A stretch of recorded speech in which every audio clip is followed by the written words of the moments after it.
అక్క ఒక చెత్తవంట. సారీ కొత్తగా సగ్గు బియ్యంతో కేక్ చేస్తా అంది. అది కూడా మైదా ఓవెన్ లేకుండా. మరి ఎలా చేయాలో చూసేద్దామా?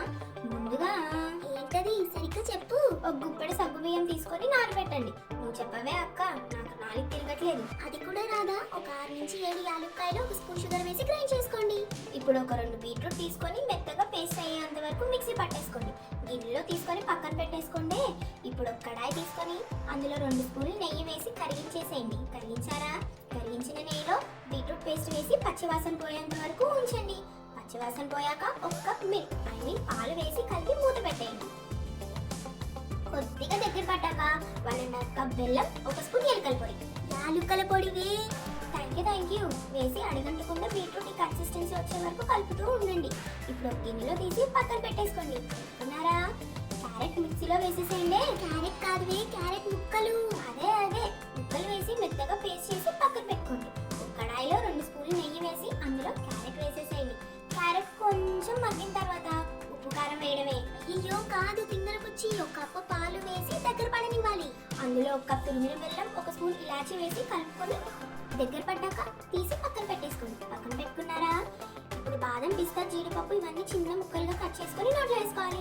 చాలే ఆపు. ఇప్పుడు కొంచెం నెయ్యి తీసుకొని అందులో కట్ చేసిన డ్రై ఫ్రూట్స్ కలర్ చేంజ్ అయ్యేంత వరకు వేయించుకోవాలి. మాకు మరీ కలర్ చేంజ్ అయిపోయింది. అందులో కిస్మిస్ ఇంకా పుచ్చగింజలు కూడా వేయించుకొని పక్కన పెట్టుకోవాలి. ఇప్పుడు 1/2 కప్ బొంబాయి రవ్వ తీసుకొని ఒక 2 నిమిషాల పాటు వేయించుకోవాలి. కొద్దిగా నెయ్యి వేసి అందులో 1 కప్ తురిమిన కొబ్బరి వేసి లైట్ బ్రౌన్ కలర్ వచ్చేంత వరకు వేయించుకోండి. ఇప్పుడు అదే కడాయిలో 1 కప్ సగ్గు బియ్యం వేసి 1 నిమిషం పాటు వేయించుకోండి.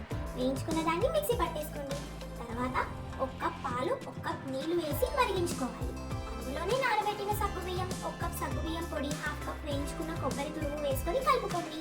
ఇప్పుడు అందులోనే 1/2 కప్ బెల్లం, 1 స్పూన్ ఇలాచీ పౌడర్ వేసుకొని కలుపుతూ ఉండాలి. సిమ్లో పెట్టి చేసుకోండి, లేదంటే అడుగంటుతుంది.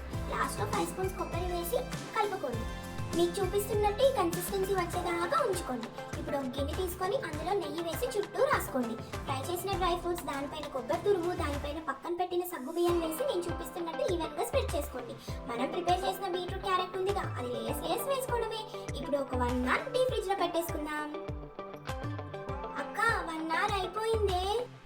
సరే చూసారా ఎంత బాగొచ్చిందో? అక్క తినొచ్చా?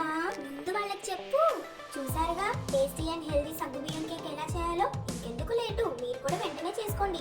అండ్ నా ఛానల్ని సబ్స్క్రైబ్ చేయడం మర్చిపోకండి. చూసారా, హాఫ్ గిన్నె కంప్లీట్ చేశాను. అంత బాగుంది.